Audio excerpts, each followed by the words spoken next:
Where does that come from? So I asked the mom, I said, you've already told me about her diet. What do you bathe her in? And she looked at it. She was on the phone at home. And she said, well, I use this Victoria's Secret bath gel. And I said, what are the ingredients? And then she looked at it. She says, not for use in children. And the reason is because the reason it's Victoria's Secret bath gel is because it's loaded with plant estrogens to make your skin silky smooth. So this kid was absorbing the estrogen through her skin from her bath. Got it? Her mom was inadvertently giving her a sex hormone therapy. Yeah. Yeah. Without knowing it. So environmental estrogen, okay, can also be an environmental obesogen because after all, estrogen lays down subcutaneous fat. As an example. All right.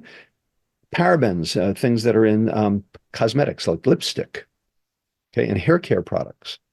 The list. It's basically Tributyl tin. I'm not going to say everything, but lots and lots of things. Tributyl tin is what they use to paint the bottoms of boats to keep the barnacles from attaching to the hull.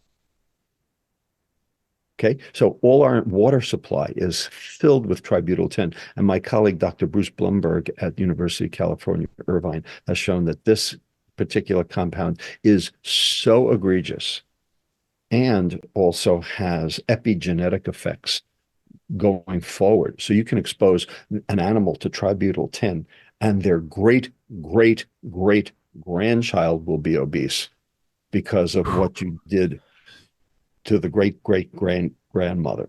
If we're using it on boats, is it in the tap water?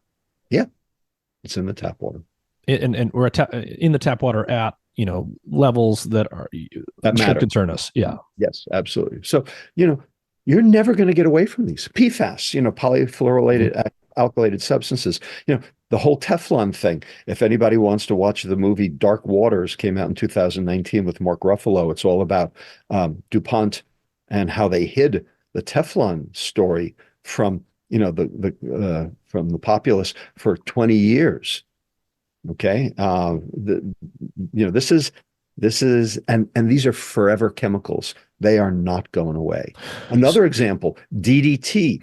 So DDT is a plant. Is an insect estrogen.